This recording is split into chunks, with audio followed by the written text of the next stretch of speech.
I never expected to be remembered, not here, not among a civilization that spanned galaxies. And yet, as the starship's hull groaned under the strain of atmospheric entry and the red sands of Charon Prime glinted in the fading twin suns, I felt an odd mix of dread and anticipation. My name was Cale Varen, a human of little note in the wider schemes of the United Interstellar Alliance. I had come to Charon Prime not as a diplomat, nor as a soldier, but as a fugitive seeking asylum. The desert city rose like a crown in the distance, towers of silver and obsidian shimmering against the heat haze. Charon Prime was ruled by Queen Lysara, a figure legendary across countless star systems, rumored to be both merciful and merciless in equal measure. Her court was a labyrinth of protocol, intrigue, and power struggles, and yet I had to enter it. Not for glory, not for ambition, but because my life depended on it. I remembered the wound vividly. The deep scar along my left shoulder, jagged and almost ceremonial in its placement. It had been inflicted during a skirmish years ago, a conflict I had thought forgotten by time. But apparently, memory here ran longer than human lifespans. I was escorted through the city by silent guards who communicated in gestures rather than words. Their eyes, large and opalescent, seemed to pierce my very thoughts. Why would the Queen even care about me? I muttered under my breath as we passed beneath the arched gateways etched with glowing runes. The guards gave no response, only the faintest tilt of their elongated heads. The palace loomed at the heart of the city, a sprawling monument of polished stone and glass that reflected the dying light. As I stepped into the grand hall, the air shifted, the temperature dropped slightly, and a low hum reverberated through the walls. The court had gathered, beings of all shapes, some with translucent skin, others with limbs I couldn't immediately count. All eyes turned toward me, and I felt a chill that had nothing to do with the air conditioning. At the center of it all, seated upon a dais that seemed to float just above the floor, was Queen Lysara. She was taller than any human could be, yet her presence was delicate, almost fragile. Her hair shimmered with strands of silver and violet, flowing like liquid light. But it was her eyes that held me captive, an endless depth of sapphire that seemed to see through time itself. Cale Varen, she spoke, and her voice was soft, almost a whisper, yet it carried across the hall. Do you know why you have been brought here? I swallowed hard, feeling the weight of 1,000 gazes upon me. I seek refuge, Your Majesty, I managed. My voice sounded hollow even to me. She tilted her head slightly, and for the first time, her expression shifted. Recognition flickered. It was subtle, almost imperceptible, but I caught it. My pulse quickened. Your shoulder, she murmured, leaning forward as if drawn by some magnetic force. The wound. It is unmistakable. My stomach dropped. How could she possibly know? That scar had been my burden for years, a memory of defeat and survival. You fought at the siege of Ralith Prime, she said, each word deliberate. You were presumed lost. I froze. My story had been buried beneath the dust of forgotten planets. And yet, here was the Queen herself, whispering knowledge of my past as if she had lived it. I survived, I said quietly. Lysara rose from her seat, the motion fluid, almost ethereal. More than that, Cale Varen. You endured. That wound, it marked you, not just physically, but spiritually. It told of your courage, your failures, your resilience. I have been waiting for you. The hall fell silent, the murmurs of the courtiers fading into nothing. I wanted to ask her how she could possibly know so much about me, but the words lodged in my throat.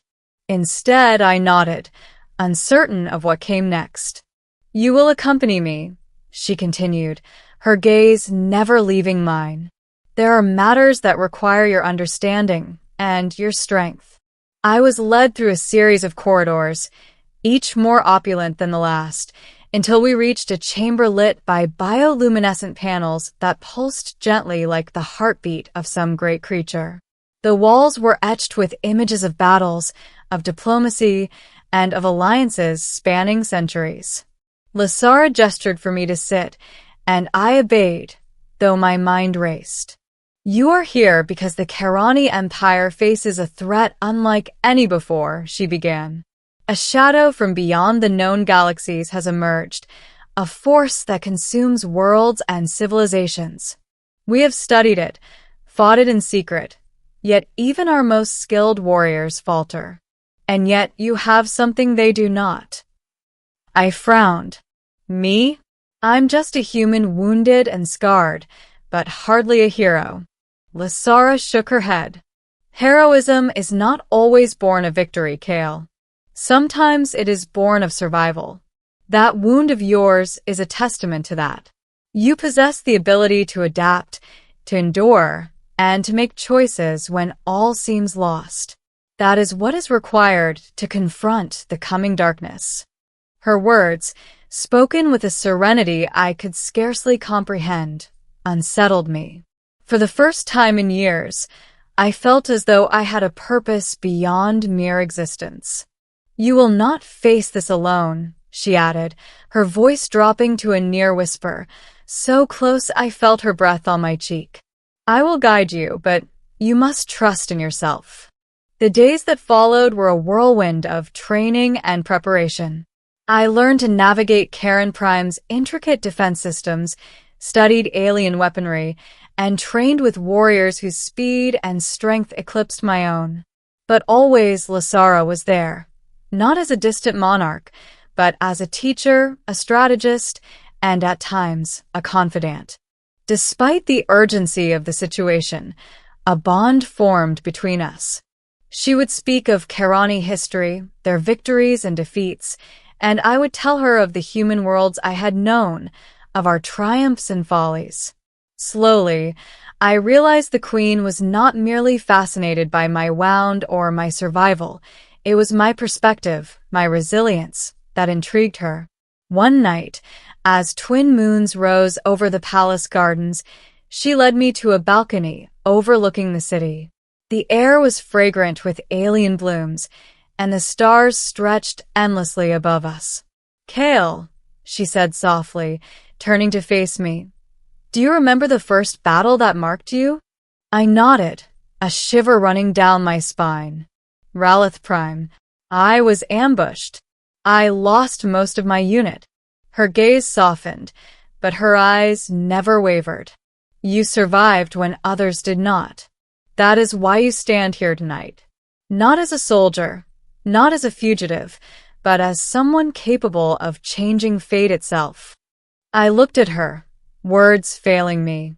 And then, in a whisper that seemed meant only for me, she said, "I recognized you by your wound, Kale." And in that recognition, I knew the universe itself had not forgotten you. We are bound, in ways even you cannot yet understand. Her words struck something deep within me. For the first time, I did not feel alone. I did not feel lost. I felt chosen. The following weeks were a blur. The shadow force, known as the Verix, emerged from the void. Worlds fell to their relentless advance, their technology bending space and energy in ways that defied comprehension. But armed with knowledge, strategy, and the unyielding trust of Queen Lasara, I led a coalition of Karani and human forces in a series of decisive engagements. At the climactic battle over the gas giant Nyrith, the Verix flagship loomed above us, a monstrous vessel of blackened metal that seemed to drink the light around it.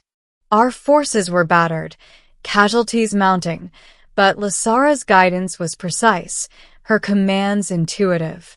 And I, scarred and human, found the courage to lead the final assault that penetrated the Verix defenses and severed their command network. When the flagship exploded in a cascade of brilliant energy, Silence fell across the battlefield. Survivors gazed in awe, and for a moment, the enormity of our victory settled in. I returned to Karen Prime with Lasara, greeted as both savior and strategist. The courtiers whispered of the human who had changed the course of their empire, yet it was the Queen's whisper that remained with me most vividly. In the quiet of her chamber, after celebrations had died down, she approached me once more. Her eyes glimmered with something beyond gratitude, something almost tender.